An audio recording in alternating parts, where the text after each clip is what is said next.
people refer to getting new tattoos and new piercings as needle therapy, but the tattoos of this tattoo artist are so bad that you're gonna need to see a licensed psychiatrist to recover. Ariel De Jesus is a tattoo artist operating out of Fort Worth, Texas, who is the phrase quantity over quality personified. Hundreds of tattoo artists have made reaction videos clutching their pearls in horror at the misshapen body art that Ariel scribbles into the skin of her victims. I mean, clients. This isn't to say that Ariel doesn't have a ton of support. She has almost 500,000 followers on TikTok, and a lot of her videos have very positive comment sections. So are these other tattoo artists just being snobby, or are her tattoos actually super bad? Let's take a look for ourselves. Tattooing for Christ, owner and founder of Blindfold Tattoos. Well, I don't know Christ's stance on tattooing, but I do know he's not a big fan of piercings.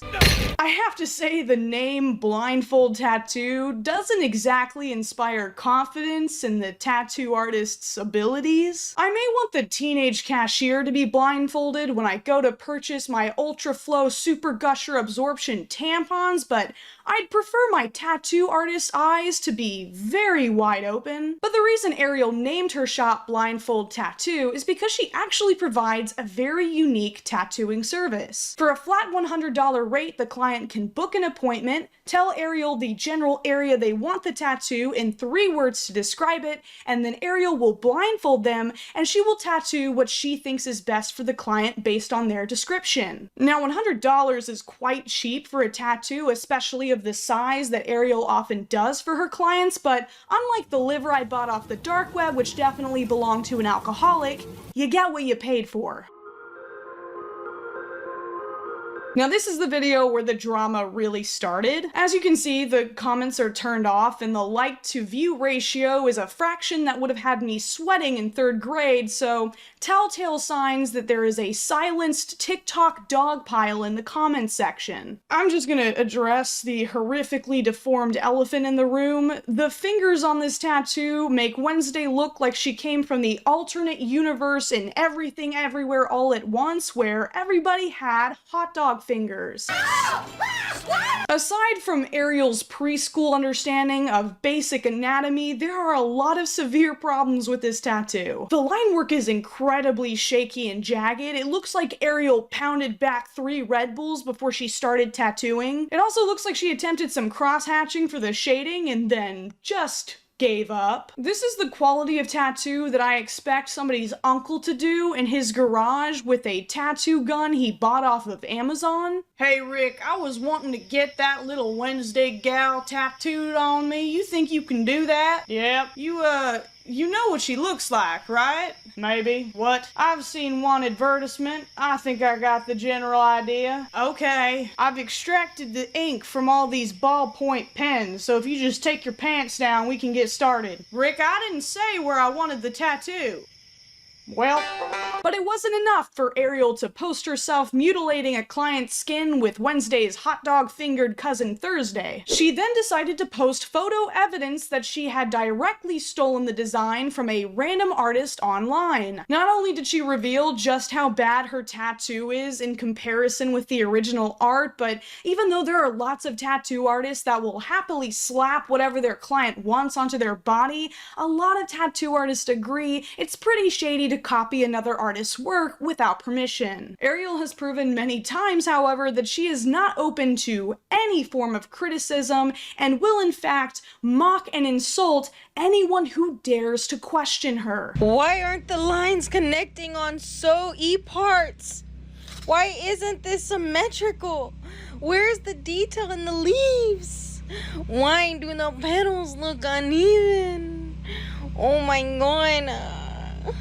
Woman, chill. Yeah, for reference, this is the tattoo that the commenter was talking about.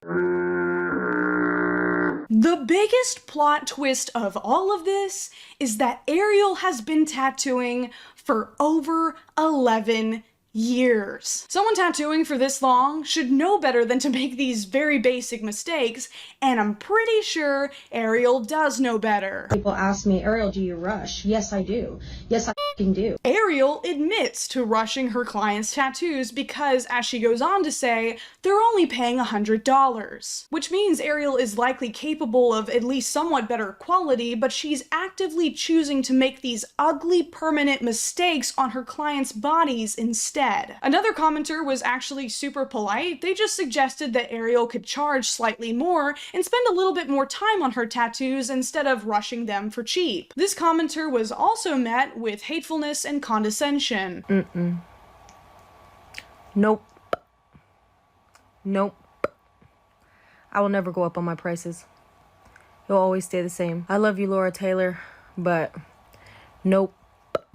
Okay then. It's also very obvious that Ariel limits her comment sections and deletes almost every single negative comment she can find. As you can see for this $200 blindfold tattoo, even though the video has over 19,000 views, there's only 29 comments. The math ain't mathin', as the children say. Oh my god! I thought I was on a different site for a second. A site that Christ would not approve of.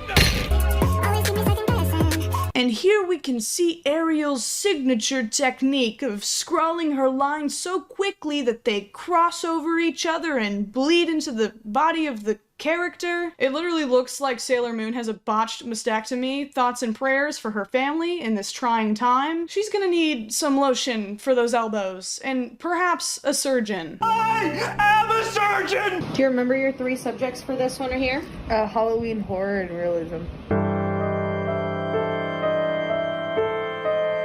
Well, that's terrifying, and not because Annabelle is from a famous horror franchise, but because she has 4 eyebrows. Also, whatever stylist cut Little Haunted Annie's bangs was likely hammered and should not receive gratuity for their services. It also looks like Ariel forgot that Annabelle is just a doll and not a marionette with a hinged mouth, so there's just this random jagged line running down her jaw for no reason. Always great to know that the artist tattooing you didn't even do bare minimum research into what a character looks like before putting it on your body forever. Also, that's just not how braids work, so that hair is being held up by the power of the devil himself, apparently. This ice cream cone looks like it's been clenched in the tiny, sticky fist of a toddler on a hot summer's day.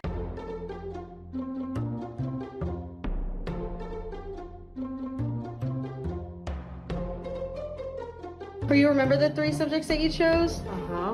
What were they?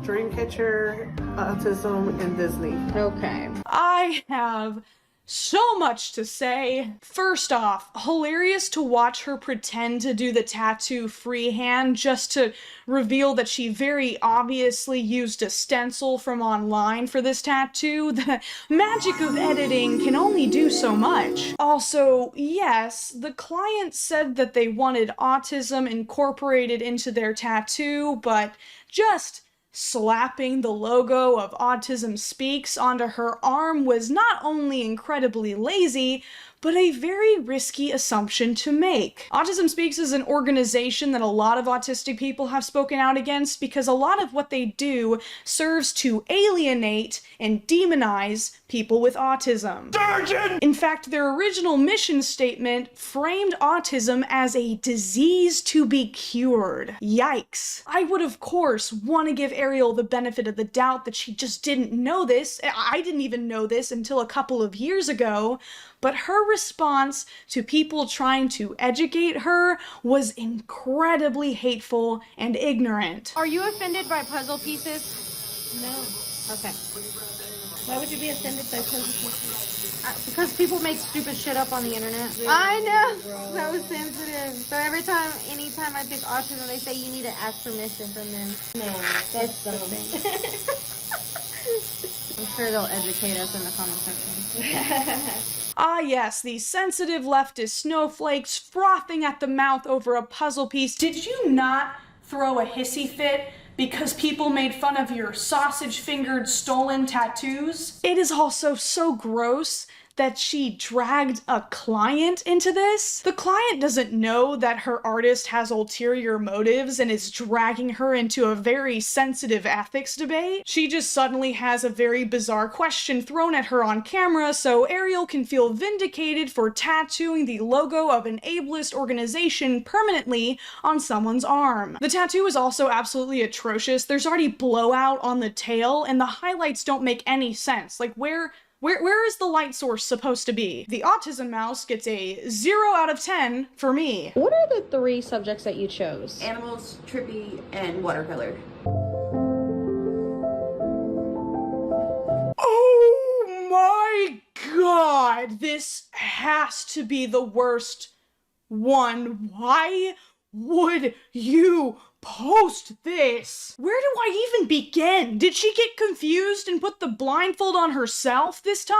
Did she find inspiration for this piece on a suburban mom's fridge? The 2 blue drips represent the tears of that client when they finally get in their car and realize that Seussian nightmare is on them forever. This looks like an elementary school art project, and if I was the teacher, this wouldn't even get a C. What is so laughable is that even though Ariel can't stop making these basic apprentice level mistakes, she still accepts clients for one of the most difficult tattoos to do: cover-ups. So the thing with cover-up tattoos is a little bit complicated, but just bear with me. They're supposed to cover up the old tattoo. When a tattoo artist does a cover-up, they're not just slapping a new tattoo onto an old one. They're doing an intricate process where they try to line up the line work of the old tattoo with the new one so that the old tattoo is pretty much invisible by the time they're done. That little deer head can still be clearly seen. It is haunting the client's skin like a clingy ex. Hey, you actually left one of your squishmallows over at my place. I've totally moved on, but do you want to come over and get it, or? Now this next cover-up is pretty atrocious because Ariel charged $500 for this one. From the Hello Kitty down. So this whole thing? Yeah. Okay. You know your cover-up tattoo is pretty bad when your old tattoo, as busted up as it looked, is way cuter by comparison. You can still see the brass knuckles clearly underneath the flower. Imagine paying $500 to cover up a shitty tattoo and then walking out of the door with 2 shitty tattoos. But in case you don't want to get scratched up by Ariel, you can always get tattooed by her 11-year-old daughter.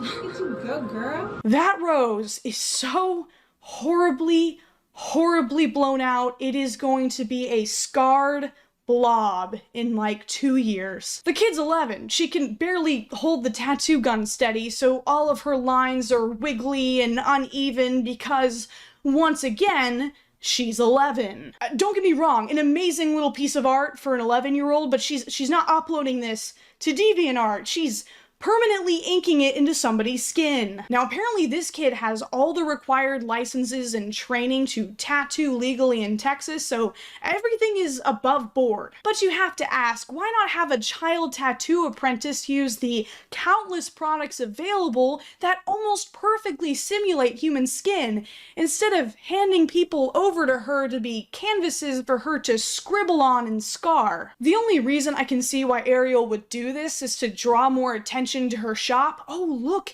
it's a child prodigy tattoo artist who is practicing on human bodies long before she's ready. Ariel's tattoo work is only marginally better than her daughter's, so let's hope that if her daughter does pursue this as a career, that she gets someone else to teach her, or otherwise this duo is going to be the cause of a lot of tattoo cover-ups in the next few years. As you've probably already guessed if you've made it this far into the video, Ariel has also been caught stealing from other tattoo artists multiple times. And this makes sense if you watch her videos. A lot of the stencils that she uses seem to be at a much higher level of artistic ability than her tattooing skills are able to capture. I mean, in this video, you can literally see the arm hair of the person who she's stealing the tattoo off of on the stencil. I'm surprised Ariel didn't include the little hairs on accident during the 15 minutes she probably spent on this tattoo. We also know that Ariel has a very active Pinterest account, and not because she's on the hunt for those casserole recipes. This TikTok user was able to find 3 different tattoos that Ariel directly stole off of Pinterest, almost line for line, except it's kind of hard to tell because hers looks so much worse. Now, I've seen comments saying that Ariel doesn't deserve this level of criticism because a lot of her clients appear to be very happy at the end of her videos. It's so pretty. You like it? Love it. This really doesn't mean much to me though. I mean, they're on camera and Ariel's behind that camera saying, "Do you love it? Do you love it? Do you love it?" over and over again. So it could just be that they feel too much pressure and nervousness to say anything. But I will give credit where it's due. She offers very affordable prices and she is very transparent about what her tattoos look like, no matter how bad that is. While I will not be getting a blindfold tattoo from Ariel anytime soon, I don't think it's a good idea to comment or interact with her page. It seems like any criticism, no matter how well-meaning, is just deleted or ignored. In fact, in a live stream, Ariel showed that she is very proud of how upset she's made people because of her tattoos. I'm just saying it's a f***ing proven fact that I am the most relevant tattoo artist in the industry right now, so why would they give their attention to anyone? So my suggestion would be, don't interact. You're just feeding into an endless pit of attention-seeking behavior. Regardless of what anyone thinks, Ariel is just gonna keep doing what she's doing, and she is going to have no end of clients lining up to get scratched by her. Thankfully though, all my tattoos look pretty amazing, like this one. Shit.